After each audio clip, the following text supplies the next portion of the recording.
Bhagwan Shri Krishna says in the Bhagavad Gita, Sanshayatma vinashyati.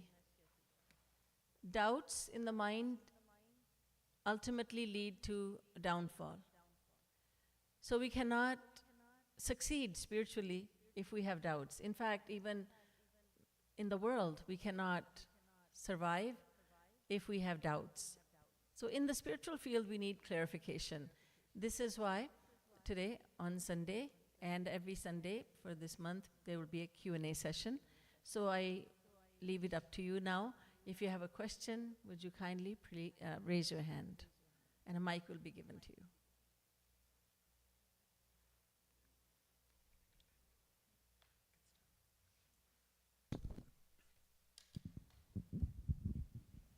Radhe Radhe Didi Ji. I just wanted to start with my question.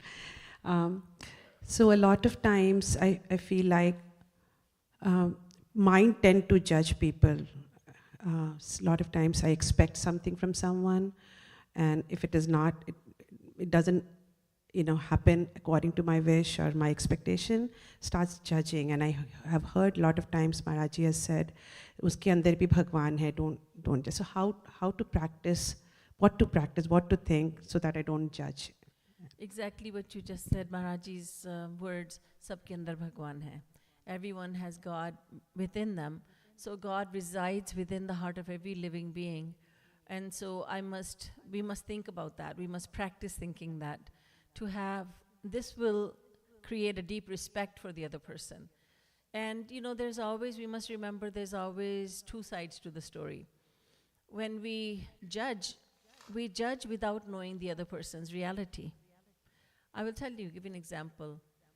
One of the devotees in a house program once said, "Oh, Didi Ji, so-and-so, she's so hungry for food. She just goes and right away takes her food after the satsang."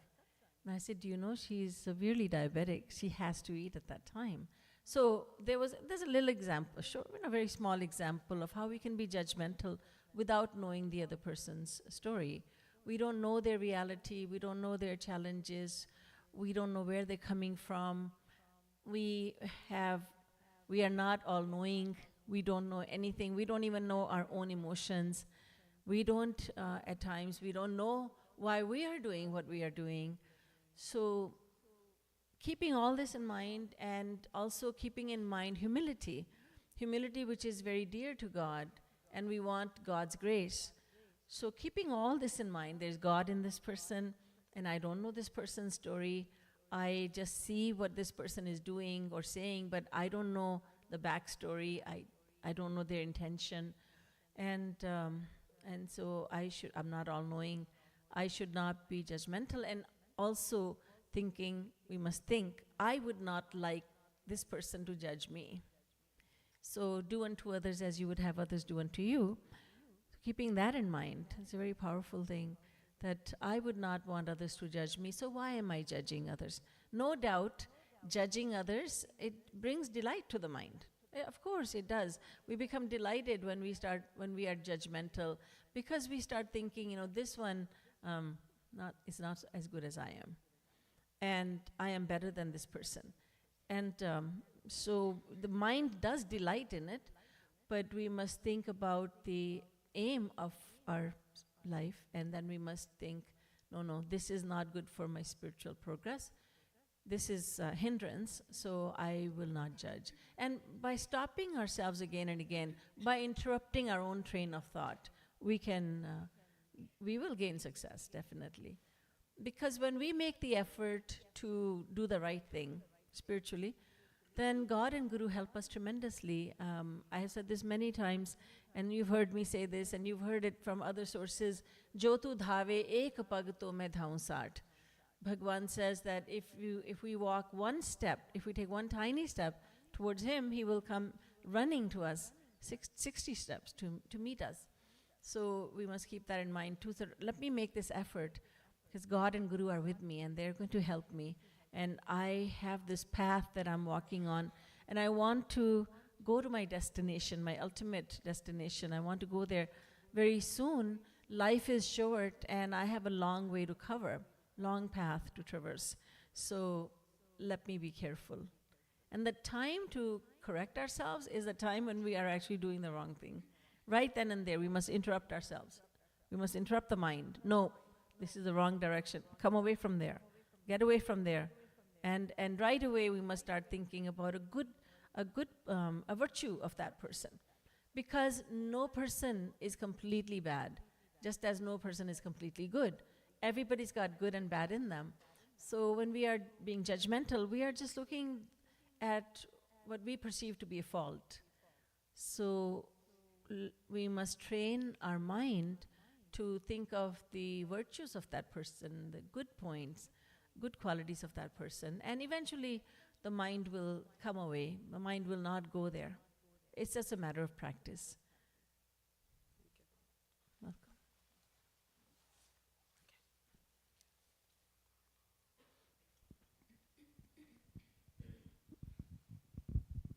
Radhe Radhe Didi Ji and everybody. Radhe. I have a question that when we try to follow Maharaj's or Krishna Bhagwan's advice, and more we follow, we try to develop all these good qualities that have been told to us for generations, that you need to be kind, you need to be truthful, you need to not be ostentatious or pretentious or boastful of your abilities. Quite often you notice that in the relationships, in your occupation, in your professional life, people quite often try to take advantage because you were kind towards them, or because you're not trying to be boastful of your abilities. You feel that your colleagues even, they're trying to play you down or your abilities. So how do you deal with that? So then you develop a sentiment that, yes, all these things are good in the spiritual realm, but don't know if they really truly work in the material realm. So how do you, make an adjustment or retrain your mind in those situations? Right. That's a very real problem. If you show a lot of humility in the workplace, let's say people undermine your efforts, they might, so it doesn't fly in the working situation, in your profession, and elsewhere in the world. So when the scriptures say be humble, and when saints say be humble, that humility has to be on the inside. You don't always show it on the outside. If you show a lot of humility on the outside, then people will walk all over you. This is the nature of the world. So the trick is to be humble on the inside and not necessarily show it on the outside. For instance, many mothers over the years have asked me, I'm supposed to be humble, so how can I'm a disciple of Jagadguru Shri Kripalu Ji Maharaj, so how can I even yell at my child? You have to yell at your child sometimes. But the trick is to yell on the outside and internally keep your humility and not show your anger on the outside, but don't be angry on the inside. That's what saints do. When they come to this world, they have to show their anger. And they do from time to time. But they're not angry on the inside. So that's what we have to learn. Yes, we are controlled by anger, but at that moment, when we're in that situation, we need to show that anger, but not be angry on the inside. And there's a very beautiful story told by Ramakrishna Paramhans in this context. There was a saint, a holy man. He went to a village in India, and people said to him, "Holy sir, there is a snake here in our village that's biting so many people. So many people have died because of the snake bite. So would you kindly rehabilitate the snake?" And so the holy man said to the snake, "Beta, you shouldn't be so violent. Don't bite people like this." The snake accepted the sage to be his guru, and so then the saint left. The holy man left. And after a few weeks or months, he came back to the village, and he could not find the snake anywhere. And so he inquired, and the villagers said, "We think that he's dead because we haven't seen him." But the saint knew that the snake had not died. So he found the snake and said, "What happened to you? You're so thin and you look so sickly. What happened to you?" He said, "Guruji, you told me not to bite anyone. And so when I would come out and I would be with the villagers and children, I would not bite them. And they were no longer afraid of me. So little children would throw stones. They would pelt stones at me. And so I became wounded. I'm afraid to come out anymore to even search for food. And I'm just following the instruction you gave. And the Guruji replied, Beta, I told you not to bite, but I did not tell you not to scare people. I did not tell you don't make hissing sounds, don't scare anyone. I told you not to bite. In other words, just scare them so that you will be able to find your food and you're able to survive, but don't bite them. And that's exactly what we need to do. Make hissing sounds, but we must not bite. In other words, the anger is not on the inside, but if I don't show my anger, if I don't show my annoyance at this point to this person, it's not going to be a good scenario. So don't feel on the inside, but show it on the outside.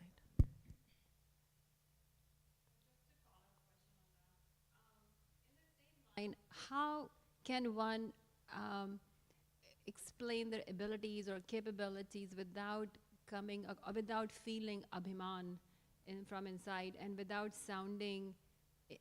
Because every time when you speak something, a part of it does get ingrained in your mind somewhere. You're trying to not to let that happen, but it's still, I'm not at the stage where I can totally pull a curtain there. So some of that will get ingrained in my mind. So how can I make sure that in my profession, if I'm really good at something, without coming across, or without actually not coming across, but without in my mind having the idea that this is abhiman, but still being able to relay my abilities. How if you can shed some light on that? Certainly. So when you are good at something, that's a fact. You're good at that. And everyone is good in one way, it's in some aspect or another. And it's a wonderful thing that you're good at something. And that goodness, that expertise is helping people. The main thing, even if you seem to be, another person may say, oh, look, she's showing off, he's showing off. Main thing is not, as you said, not to feel the pride yourself. So just think, God has given me this ability, God has given me this seva, so has given me the talent to fulfill this seva, and I'm a servant of God. So the ego comes in, I am this.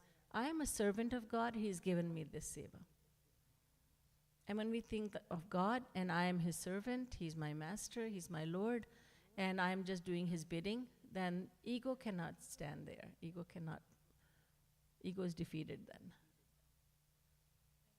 You're welcome.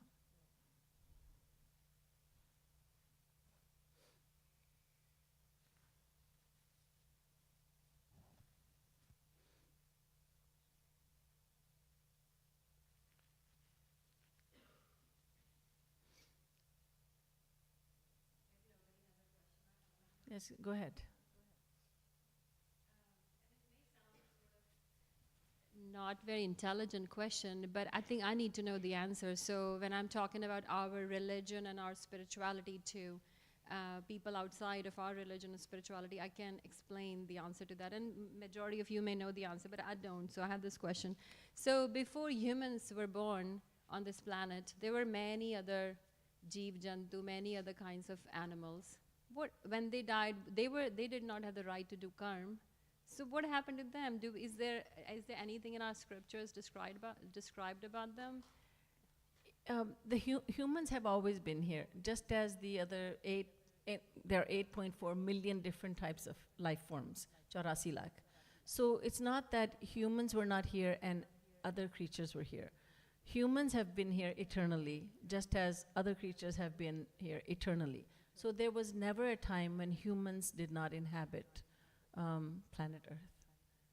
We've always been here. So it's not that other creatures were here and then humans, I don't know if you're talking about humans evolving from others. No, you're not talking about No, I'm not talking about that. I'm just talking about if you look at like the Jurassic era or the other eras prior to that, they always talk about how just like mammals are predominant right now. Previously there were the reptiles, and prior to that the amphibians. They were living or ruling the planet. So at that time I think science says humans were not around. So science is millions, trillions, gazillion miles behind scriptural knowledge. Scriptures don't say that. So we have to go with what the scriptures say, that humans have always existed, just as the others have always existed. So the concept of eternally, we have always existed, that is something we need to accept. Our human mind cannot understand that, but all the forms of life have always existed.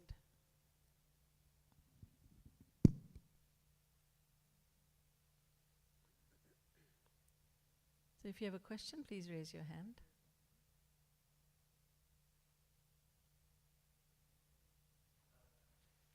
Radhe, Radhe.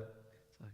Didi, when Lord Krishna was on planet Earth 5,000 years ago, so was there any preachers who were roaming around and telling people or giving the scriptural knowledge and telling them, hey, the Bhagwan is already on this earth and start worshipping him? Because when they went back, then people started doing the bhakti of Lord Shri Krishna. Before that, Shri Ramji was here. Yes. So was there that kind of thing was happening or not during that time? Yes, there were those who recognized Shri Krishna to be God. And of course, at that time, everyone was greeting one another by saying Jai Ram Ji Ki. And, but there were people who recognized him, and they told others, you know, ye Nand ka chora jo hai na, Bhagwan hai. And most people laughed at that. They just laughed. Oh yeah, right. This is what God looks like. So there were people. But in the lifetime of when God descends to earth, in that period, people don't accept, most people don't accept him to be God. But very few do, such as Gauranga Mahaprabhu. He came 500 years ago. Now, there were few who recognized him to be God, but most people did not. It takes time for the masses to appreciate that there was a saint who came to this earth, or this was God who came to earth. It takes time. But yes, there were those who accepted Sri Krishna to be God. Gauranga Mahaprabhu was accepted by his closest associates as they knew he was Sri Radha and Krishna, a combined form of Radha and Krishna. He gave them darshan. They saw him as such. But most people wouldn't have accepted that. They would not have. They did not. It takes time.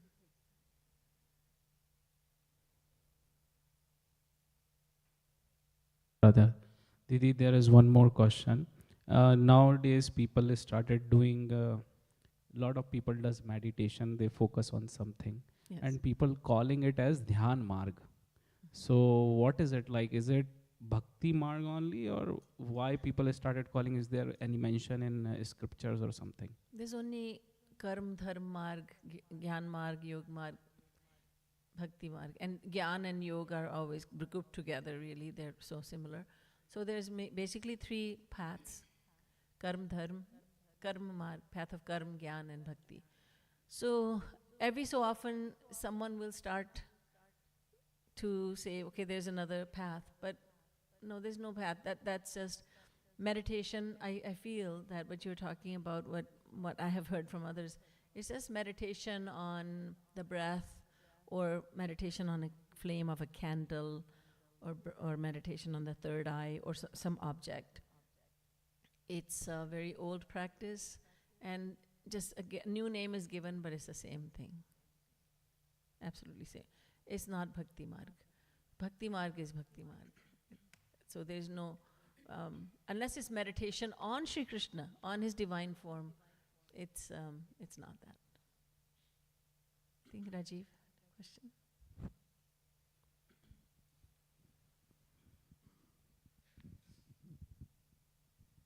Radhe Radhe.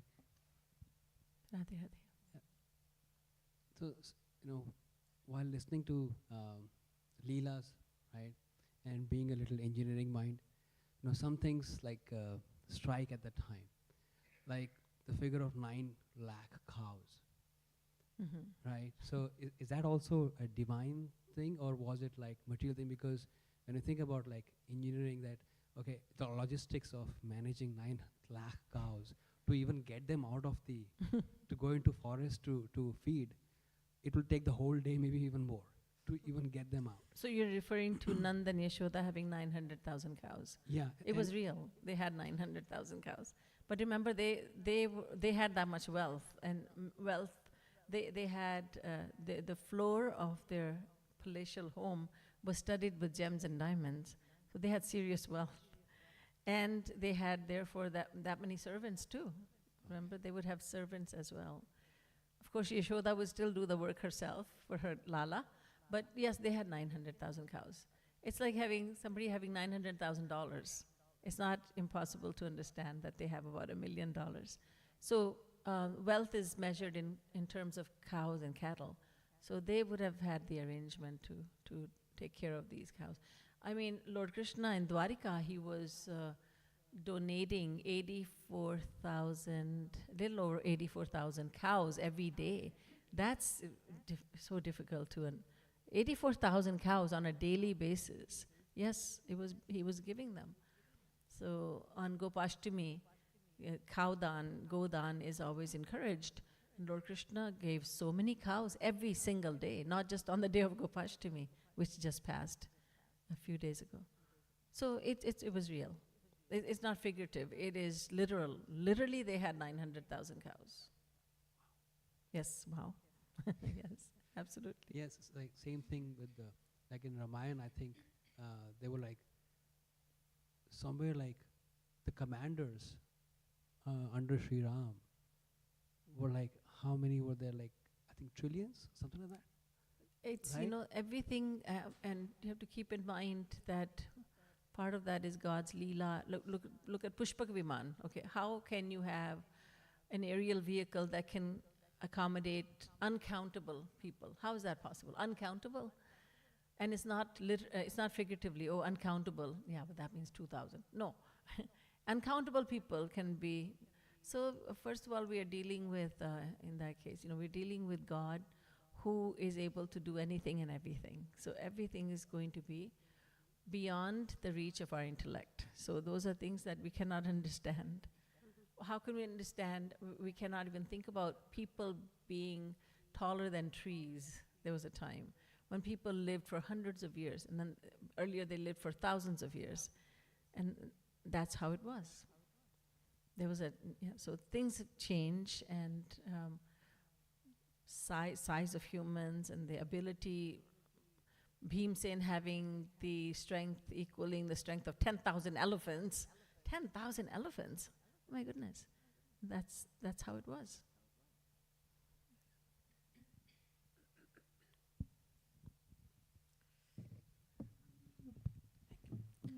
Radhe Radhe Didi Ji, I have another question. So sometimes in order to do seva, it seems like you have to say no to something. It may be work that, or you try to hide, okay, I have like 30 minutes time, I just go and do some, seva, offer my seva. So in the other side of my mind will tell me, oh, this is not right. You have like 8 hours of work. But then the other side says, oh, I don't have important work. In 30 minutes, I can go do seva, but I don't tell anyone that I'm going for this. So can you tell me this is right or wrong, or what is right? So if you're at work and you have 8 hours of work, and then you feel, then you use your discretion that this is not, I'm not cheating my employer of this.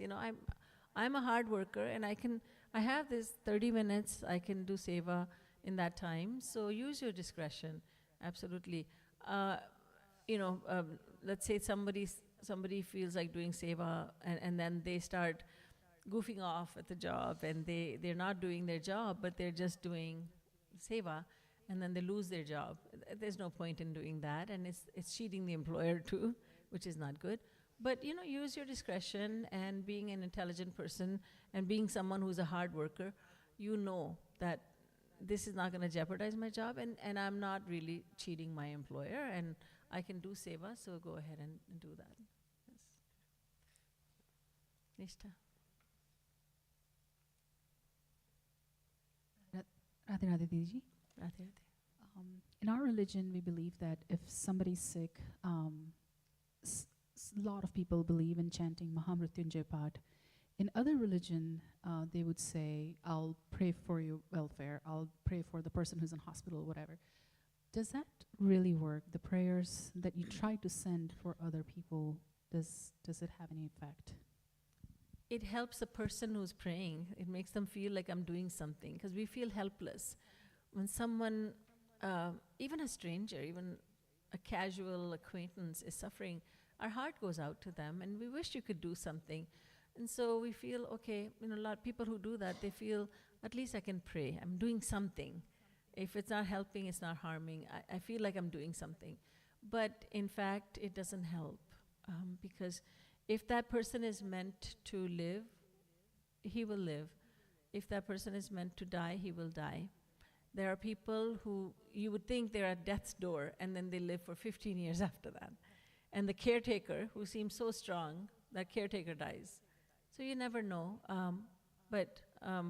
No, Mrityunjay Jap actually is not that Mrityunjay Jap. The Mrityu in Mrityunjay Jap is not, it doesn't come with the meaning death.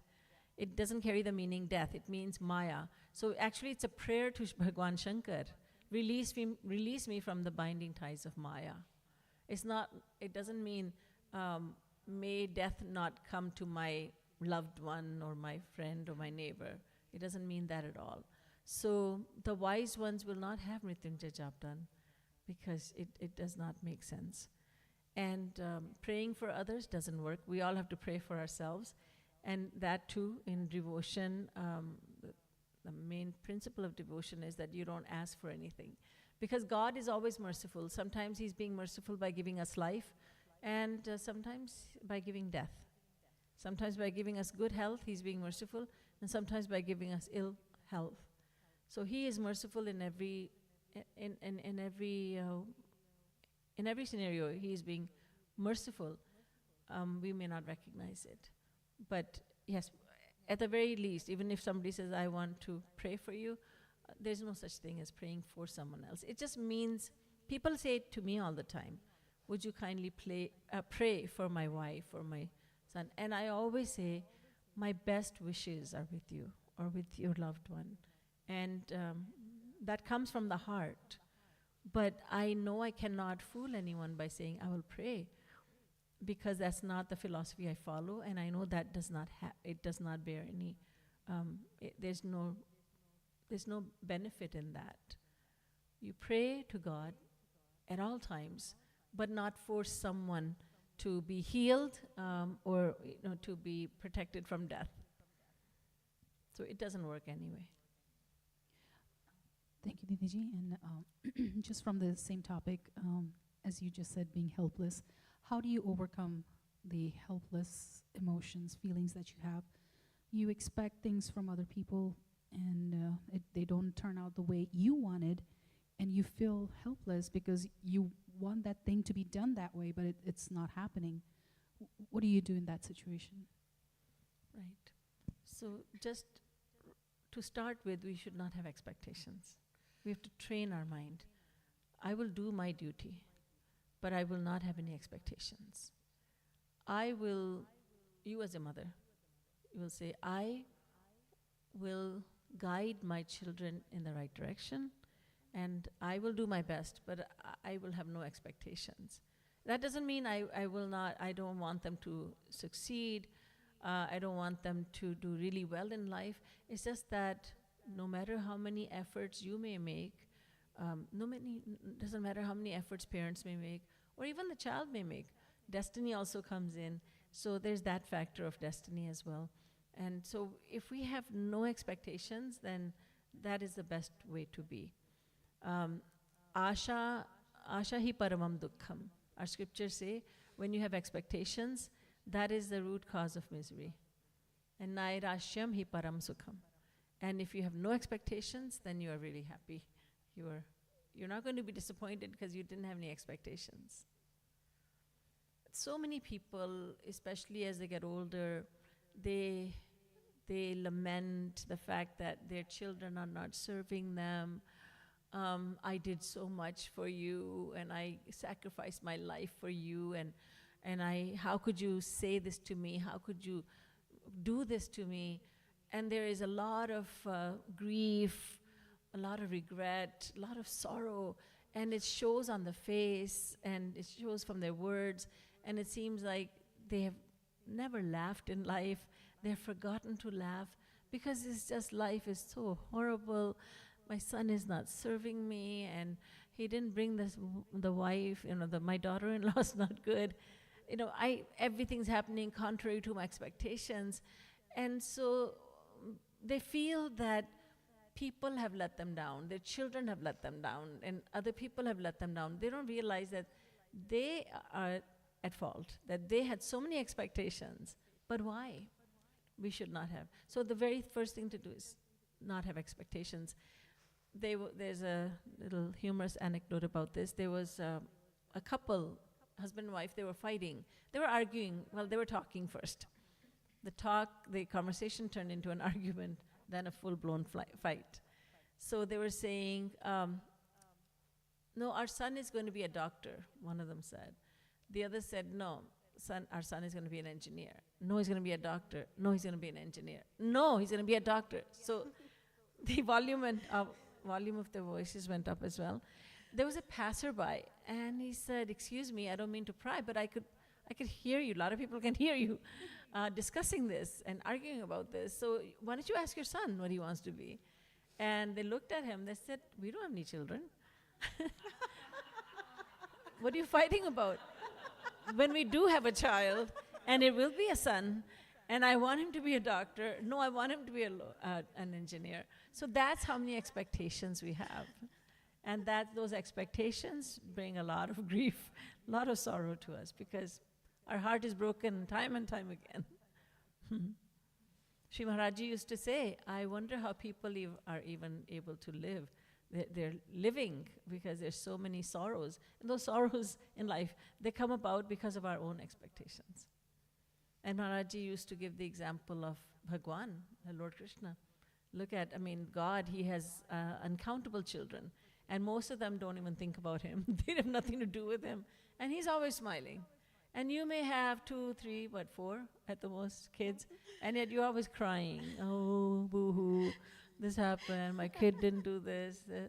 And, even if, my child got 99%.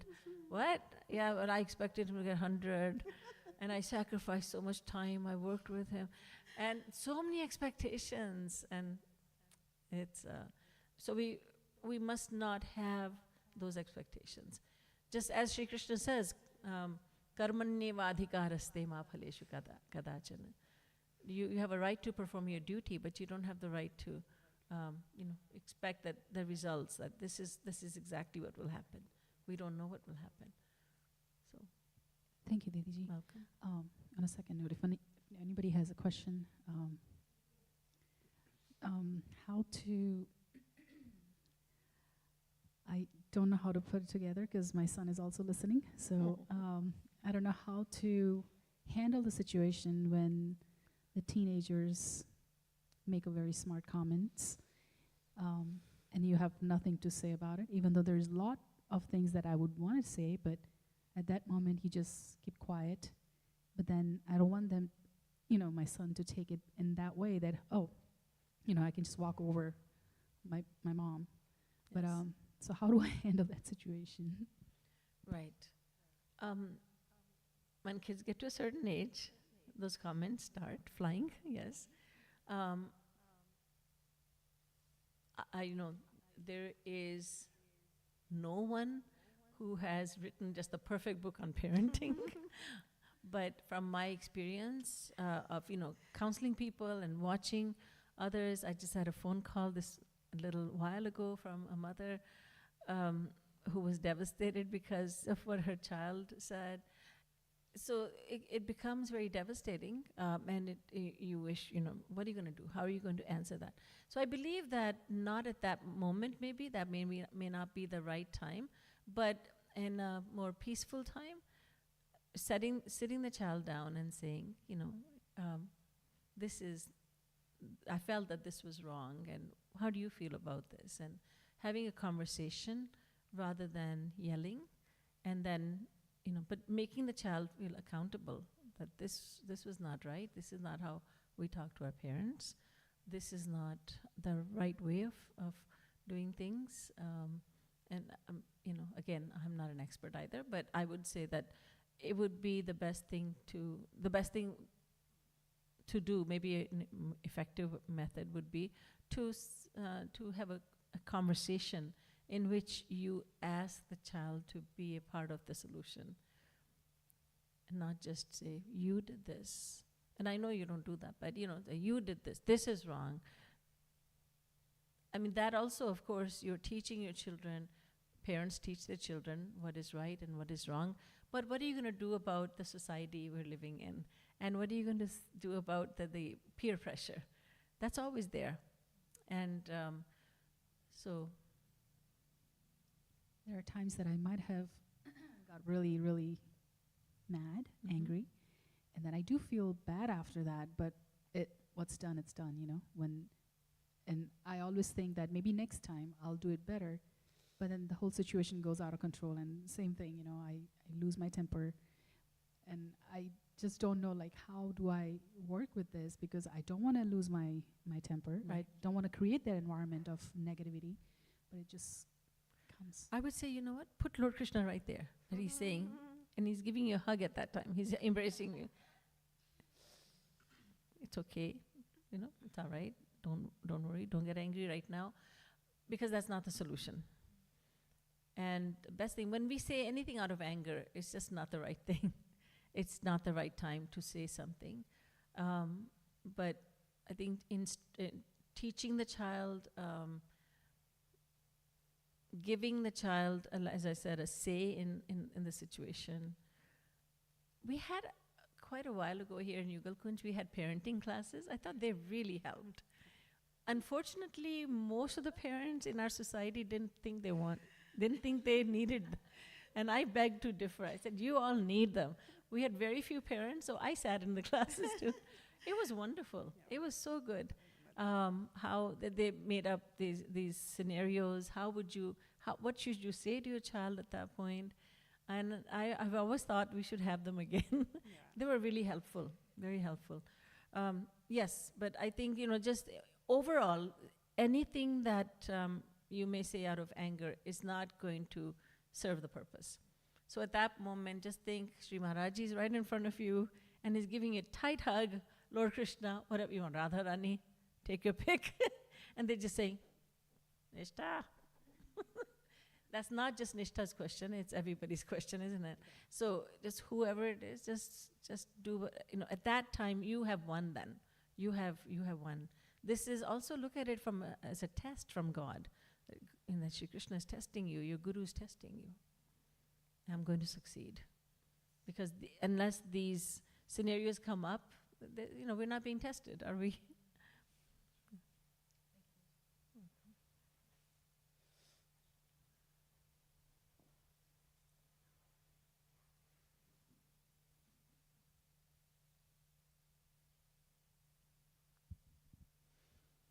Radha Radha again, Didi Ji.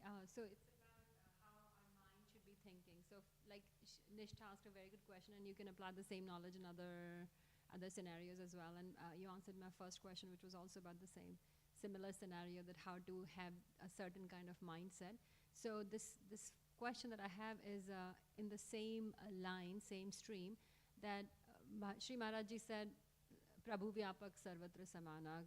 Krishna Bhagwan is present in every single soul. So we are supposed to respect and love every single soul identically. But how do I convince my mind to love somebody who is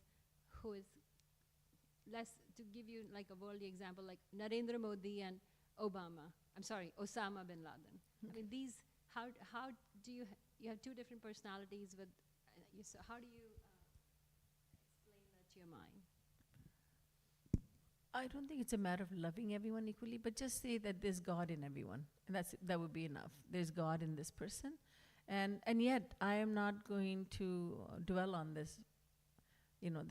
I don't have any hatred for X, and I don't have love for Y. It's just that the God is in everyone, but and there's no, and there was there is a saying, hate the sin, not the sinner. So I hate the sins committed by this person, but I don't hate the person because that person has God within him too. At the same time, we don't have to dwell on that person. Let's say some terrorist, and that terrorist has God in him too. But if I don't have love for this person, I could be neutral. No love, no hatred. And that's a safe thing to do. No love, but no hatred. And if there's hatred, it's hatred for his acts of terrorism, his atrocious acts. I hate them. Hate the sin, not the sinner. So God does not say that you have to really have love for this person. It just means don't have hatred for anyone, because God is within everyone. And there's a difference between the person, the sinner, and the sin. I don't hate the sinner, it's the sins that he's committing. That separation is there.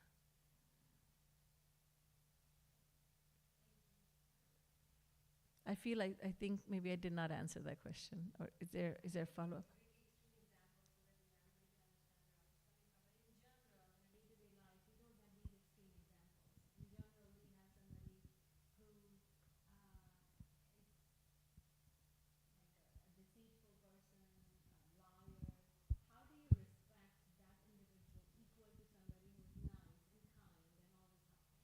You don't have to. Just have to, you don't have to dwell on this person. Just be neutral. Be neutral. No love, no hatred. Is it someone?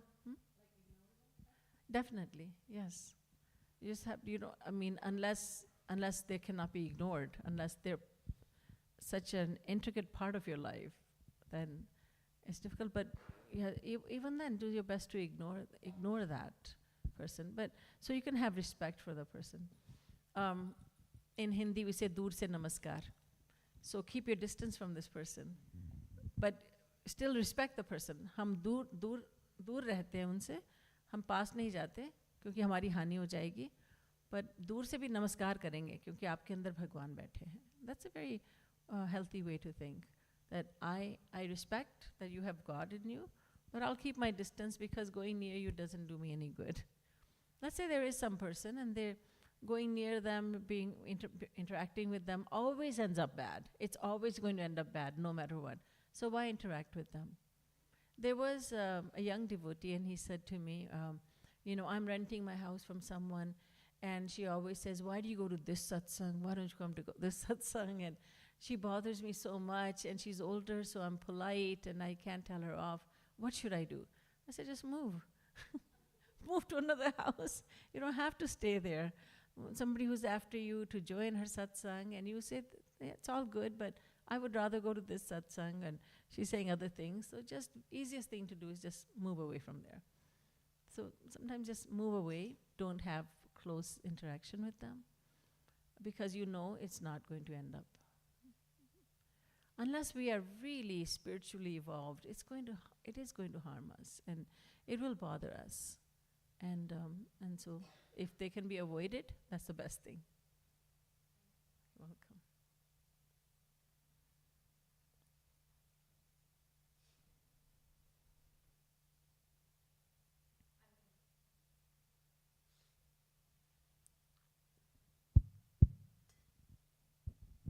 Radhe Radhe Didi Ji. So my question is related to how to prepare our children for future in this environment where in the US, most of the media houses, like you name them, CNN, New York Times, anything, any newspaper, primary newspaper or media houses I can follow, they are anti-Hindu. Pretty much on daily basis, they have groups who publish anti-Hindu, anti-India articles. Most of the universities here, they have groups which are anti-India, anti-Hindu. Like there are groups being run by people, primarily because they are so-called Hindu intellectuals. They do not understand their own religions, so they are part of that, or maybe people from other faith, South Asian groups, and so on. So with that growing so much, how do we prepare our kids for future in this environment? So the first teachers of a child are the mother and father. So by guiding the children in the right direction, for instance, you both bring your children here to Yugal Kunj and they're taking classes, they're part of the Gurukul classes. Those are really good measures you take. Children who grow up with other Hindu children and who are also involved in spirituality, they're learning authentic Hinduism, not the Hinduism that books teach, that Hinduism polytheistic. They're learning about different forms of God, but there is one God. They're learning about self-surrender at age-appropriate level. So that knowledge given to children at a young age really helps them feel confident about their religion, and it gives them the right knowledge, correct knowledge about Hinduism. They have, by giving them an environment in which they can ask questions fearlessly and they can get the answers, it's really something that good that you're doing for your children. And spending time, I always say that, spending time as a family is very important. If there's 4 of you in the family, say, parents and 2 children or 3 children, however many you are, but spending time in the evening, eating together and talking about God, spirituality, and doing some Sankirtan, not for a long time, but okay, maybe 20 minutes, 30 minutes, that's going to go a long way. And creating an environment at home where children can openly discuss these issues with their parents, and asking them, about Hinduism, what have you understood, what do you understand? Having an open dialogue with them really helps. It really goes a long way. Because when they go to school, they learn about religions. I've heard children tell me that, Didi Ji, I told my teacher, no, that's not the right information about Hinduism. Because they've learned, with Maharaj's grace, they're learning the correct Hinduism. So they, oh yeah, my teacher really liked it that I told them, right? So that's really nice to hear. When the children learn and then they tell the teachers, this is the wrong information.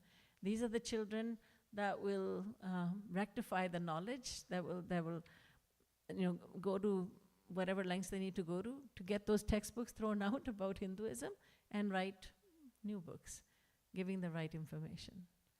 So giving them the environment in which they learn about Hinduism, and so they can answer questions that others have. I have taught the children many a time in our youth camps and etc. And they ask the question, my friend says Hinduism's like this, Hinduism's like that. Well, what do you know about Hinduism? Hinduism's not like that. Then you have to go and say that. Hinduism is not that, what you think it is. So giving them the confidence to know what Hinduism is so they can answer other people's questions and say, no, this is not right. What you think is not right. There was a girl, she's a Hindu, born in a Hindu family, started going to church.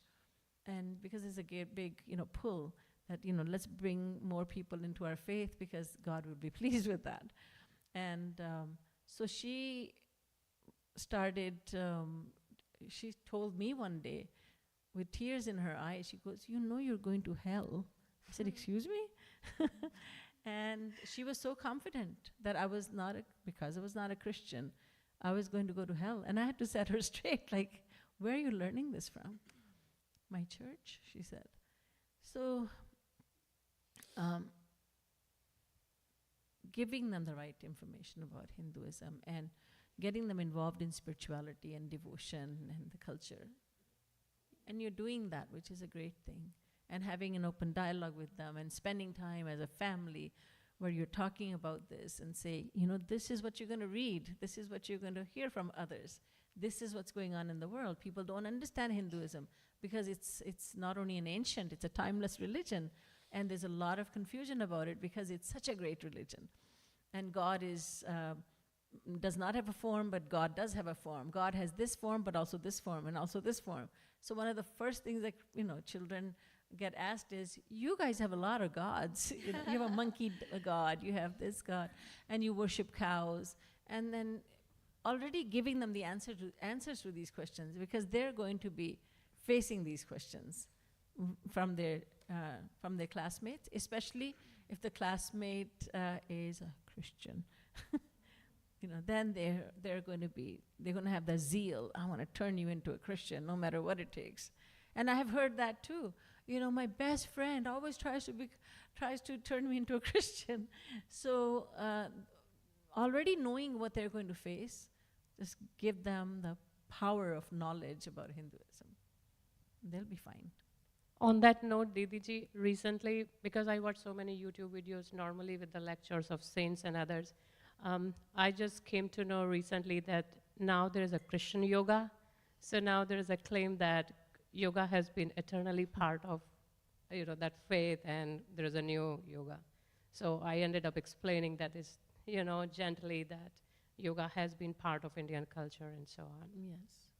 So And one there'll be example. more and more of that. Yes. All this will go on in the world. Thank you. Radhe Radhe. Radhe Radhe. We just have 2-3 minutes left. Sangeeta?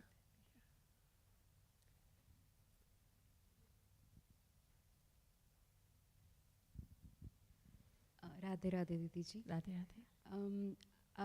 I have lost my dear brother like 2 years back, and whenever I come to the mandir, whenever I hear the preaching, that every time I go through this guilt feeling when I miss him, that I still have the attachment towards my brother who is no more. So is it wrong to miss the people who has left this world, or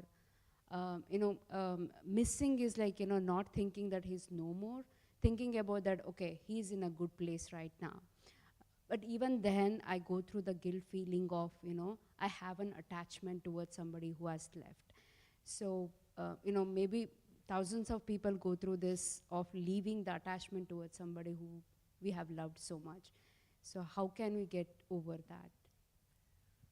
It's a normal human reaction to miss your loved ones who have passed away. So as you're feeling that you're missing your brother, and on top of that, you're feeling guilty that I shouldn't have this emotion, that's not a healthy thing to do. Let it be, but just add God to that. That, I miss him, but I know he's in the right place. God knows what to do with him, and as much as I love my brother, God loves him infinitely more. And so, when you're feeling something, you're feeling the grief, and even somebody else says to you, and your own mind says, you shouldn't be feeling this way. It's like, I don't even have the right to feel what I feel. That's not good. Don't do that to yourself. You're feeling it. Yes, feel it. That's okay.